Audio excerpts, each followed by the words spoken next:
السلام عليكم ورحمة الله وبركاته. ازيكم؟ عاملين ايه؟ يا رب تكونوا بخير يا رب دايما، ودايما زايدين مش ناقصين. ايه رأيكم في الجمال ده؟ دي زبدة جاموسي ولازم كده على طول في البيت ما بيخلاش منها. ما بعرفش اقعد في البيت غير بالزبدة او السمنة البلدي، واجيبها زبدة واسيحها بتبقى احلى واطعم بكتير. بما ان بقى اجواء الشتاء هلت والبرودة كده ولسعة السقعة اللي بتيجي بالليل كده جاية ومعاها الجوع بدري شوية، الواحد طول ما هو قاعد بيبقى عايز ياكل كده ايه معجنات او حاجة محلية او اي حاجة تسد جوع شوية. فقدامكم اسرع واحلى واجمل حاجة ممكن تاكلوها يعني وانتوا جعانين او نفسكم في حاجة محلية شوية. دي فطيرة او طريقة الفطير المشلتت، بس طبعا مش على طبلية ولا بنشابة ولا فرد ولا اي حاجة، سهلة جدا واكيد كتير جدا يعني مننا بيعملها. بس بصراحة أنا جربتها بطريقة بقى السمنة، يعني بفردها بأول عن آخر بالسمنة بس، لا هفردها بدقيق أو من غير أي حاجة، لأ بالسمنة بتبقى حلوة جدا يا جماعة، وريحتها بتجيب آخر الدنيا، ريحة الزبدة فيها حكاية. يعني أنا خدت شوية من قبل ما أسيح الزبدة كده يعني وأحولها لسمنة، عملت بيها الفطيرة دي. دول حوالي نص كيلو دقيق أو نص كيلو إلا 100 جرام، يعني حوالي 400 جرام دقيق. عملوا معايا 4 كور حلوين وسط كده زي ما انتوا شفتوا في اول الفيديو. لو عايزه فطيره بقلب كده ليها قلب وليها عجين من جوه كده تاكليها على اساس ان انتي تغمزي بيها حاجه او تحسي ان انتي بتاكلي معجنات، لان في ناس كتير بتحب الفطيره بقلب وفي ناس ما تحبش الفطيره بقلب، في ناس تحبها مقرمشه خفيفه. فلو عايزاها بقلب اعمليها زي ما بعملها كده، يعني خلي الفطيره الواحده او صينيه الواحده زي ما هتشوفي في الفيديو كده هعملها ازاي. ولو عايزاها برضو خفيفة خليكي معايا في الفيديو وانا هقولك برضو تبقى خفيفة مقرمشة ازاي. اللي نقدر نتحكم فيه دلوقتي او اللي هقولها لك دلوقتي يعني بداية او تزامنا مع خطوات الفيديو، لو محلية زودي سكر في العجينة، هي مبدئيا دقيق ورشة ملح بسيطة، ولو عايزاها محلية هتحطي سكر 3 4 5 معالق زي ما تحبي السكر في العجينة. ما بتحبيهاش محلية او عايزاها تغمسي بقى جبنة وعسل وكده او قشطة، مش هنحط سكر خالص او رشة سكر بسيطة للتعادل مع الملح مش اكتر. هنعجنها، واهم حاجة في عجينة الفطاير او المعجنات زي ما قلنا ترتاح شوية، مش شرط يبقى العجينة فيها خميرة فنسيبها ترتاح، واللي ما فيهاش خميرة ما نريحهاش، لا اي عجينة نريحها. دي سبتها ترتاح 5 دقايق، عجنتها وقسمتها بالتساوي 4 كور، هتعمل معايا فطيرة واحدة وهسيبها ترتاح. ريحت 5 دقايق، ريحت معايا 5 دقايق وبعدين اشتغلت فيها. خدت شوية زبدة كده من السايحين على النار وبدأت أفرد بيها العجينة، كل كورة كده أحط تحتها شوية زبدة سايحين وأفرد، بتتفرد معايا بمنتهى السهولة. بصوا زي ما انتوا شايفين والله، وفعلا أنا مسرعة شوية بس هي فعلا ما خدتش معايا في 4 كور دول في الفرد، خدوا معايا بالظبط 10 دقايق، وعجين 5 دقايق وسبتها تريح 5 دقايق، ادي تلت ساعة.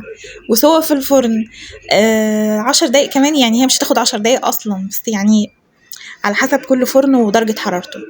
هي بتستوي في فرن سخن، يعني بنكون مسخنينه من قبلها بنص ساعة، قبل ما تحطيها في الصينية في الفرن قبلها بنص ساعة على درجة حرارة 200 عشان تطلع طرية وحلوة وتستوي بسرعة ومورقة، ما تنشفش منك ولا يعني تحسيها كده ناشفة وميبسة معاكي، لا تبقى الفرن سخن. وفي فيديو جاي ان شاء الله هنعمل فطيرة محشية زي فطاير المحلات بالظبط، وهتبقى حلوة برضو مش هتبقى ناشفة، هنعملها مع بعض ان شاء الله. قبل اي حاجه نسيت اقول لكم اللايك الحلو والكومنت الجميل، يا رب تسلم ايديكم يا رب ويفتح نفسكم على الدنيا زي ما انتوا بتجبروا بخاطري كده.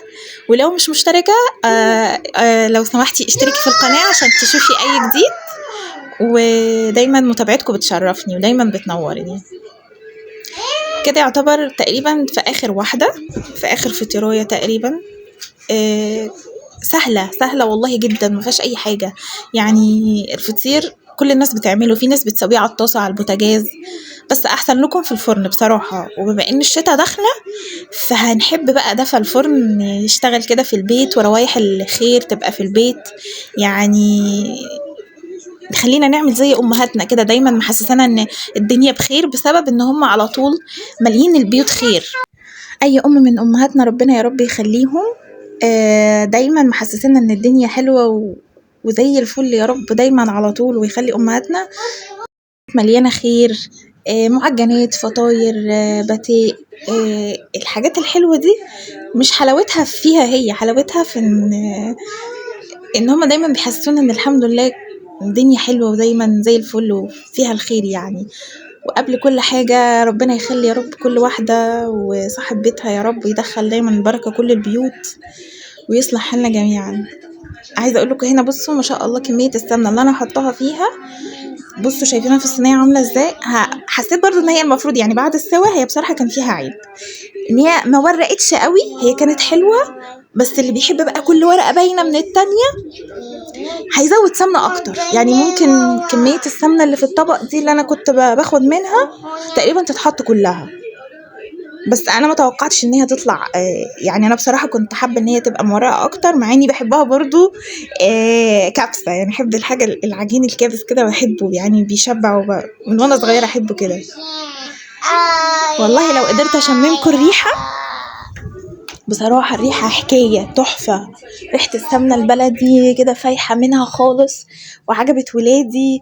ويعني انا قلت الموجود بقى اعمله، يعني هي كان عبارة كان نص كيلو دقيق اللي موجود عملت بيه. انا طول ما انا قاعدة كده احب اعمل يعني بصراحة، ربنا يديمها عادة. فاي حد ما عندوش طبلية ما عندوش نشابة، الموضوع سهل، هنفردها على الرخامة منتهى البساطة زي ما انتوا شفتوا. مفيش سمنة بلدي، ممكن بالزبدة، الزبدة العادية اللي موجودة في اي سوبر ماركت، زبدة مملحة او غير مملحة عادي جدا هتدي نفس الطعم. بس طبعا اختاروا زبدة حلوة علشان تديكوا طعامة وتديكوا ريحة حلوة. بس كده. ولو سمنة برضو مش هتقول حاجة، بس احسن حاجة الزبدة بتبقى اقرب شوية للسمنة البلدي. وقولوا لي رأيكم، شايفين شكلها عامل ازاي؟ ممكن تكون شكلها مش احلى حاجة، بس والله العظيم طعمها تحفة، والله بجد طعمها تحفة. جربوها لو قادرة يعني تقومي كده ونفسك في حاجة محلية وتأكلي الولاد، او عشوة كده معاها شوية عسل اسود، جبنة قديمة، نقعد ناكل كده يا رب على خير، ودايما يا رب يزودكم وما ينقصكوش ابدا. وبس كده وخلص فيديو النهاردة، اشوفكم على خير فيديو جديد، مع السلامة.